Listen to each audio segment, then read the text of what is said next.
एक दफा का जिक्र है। एक गिद्धा रहता था। ये गिद्धा बहुत खुश रहता था। इसे धूप में खेलना बहुत अच्छा लगता था और इसका साया वो तो हमेशा उसके साथ रहता था। ये गिद्धा एक खूबसूरत वादी में रहता था जहां हर तरफ हरियाली ही हरियाली थी।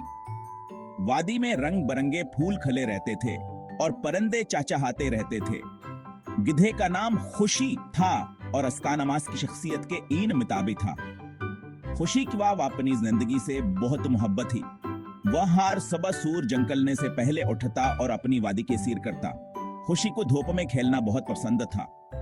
जब सूरज करने इसके पेट पर पड़ते तो वह खुशी से झूमाटता। वह कभी कभी अपने दम हिलाता और कभी कभी अपनी टांगे ऊपर उठाकर दौड़ने लगता। उसके खेलने का अंदाज देखकर हर कोई मुस्कुरा देता। एक दिन खुशी ने सोचा कि वो अपनी वादी से बाहर जाकर देखे कि दुनिया कैसी है। वो चलता चलता एक जंगल में पहुंच गया।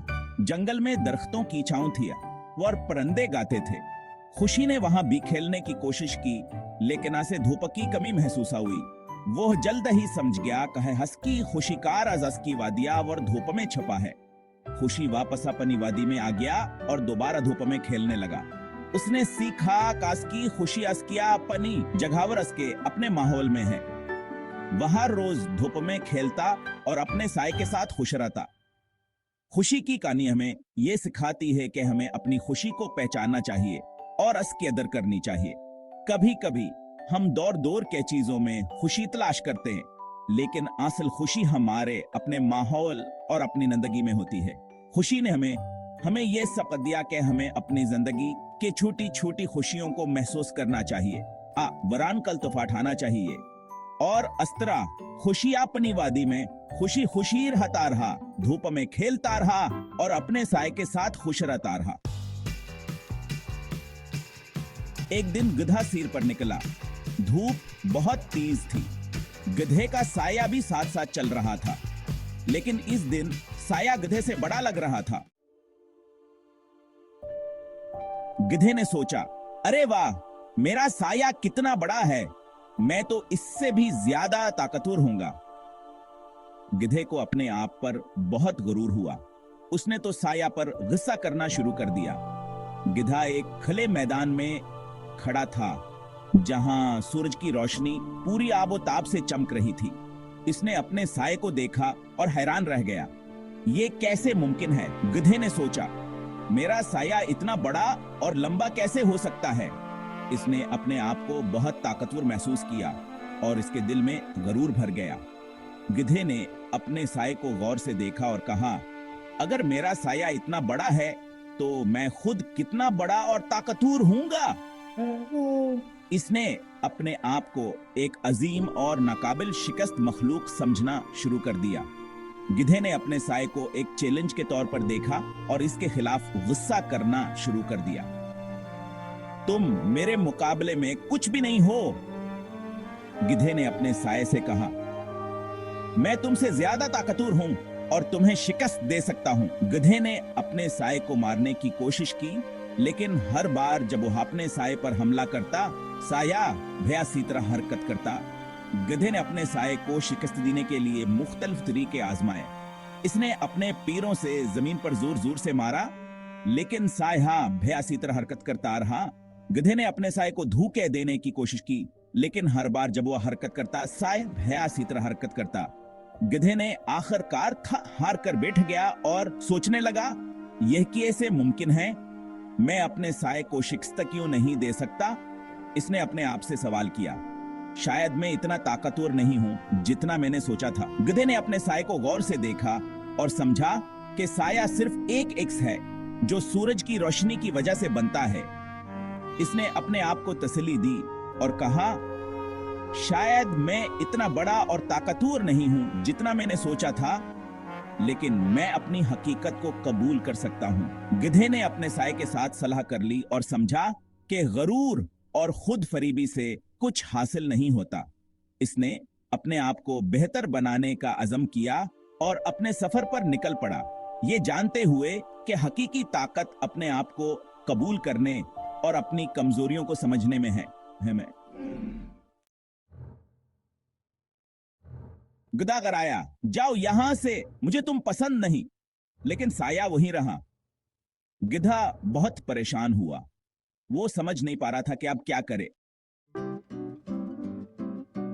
ये सब एक दाना अल्लू ने देख लिया।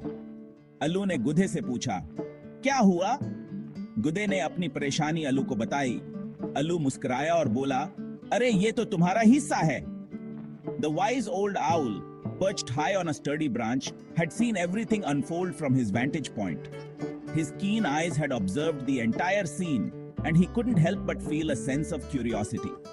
The owl, known for his wisdom and calm demeanor, decided to intervene. He flew down gracefully and landed near the distressed donkey. The donkey, with a heavy heart and a troubled mind, was pacing back and forth.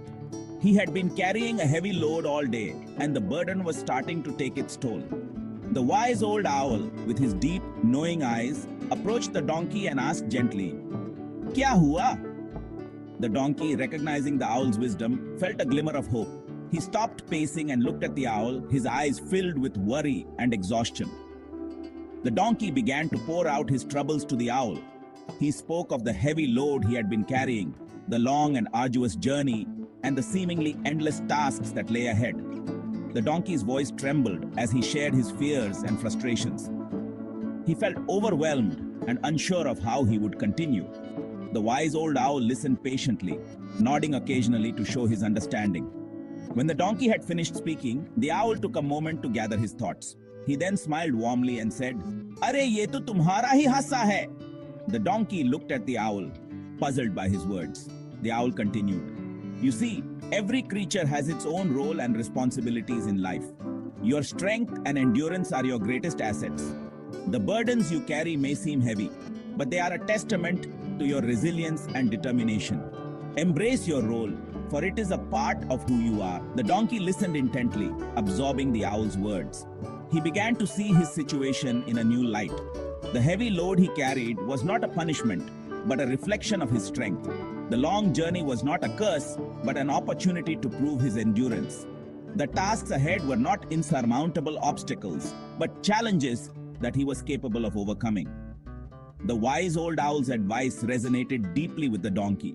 He felt a renewed sense of purpose and determination. The owl's words had given him the strength to carry on, to face his challenges head on, and to embrace his role with pride. As the owl flew back to his perch, the donkey stood tall, ready to continue his journey. He knew that the road ahead would not be easy, but he was no longer afraid. With the wise old owl's advice in his heart, he felt empowered and confident. He was ready to face whatever came his way, knowing that he had the strength and resilience to overcome any obstacle.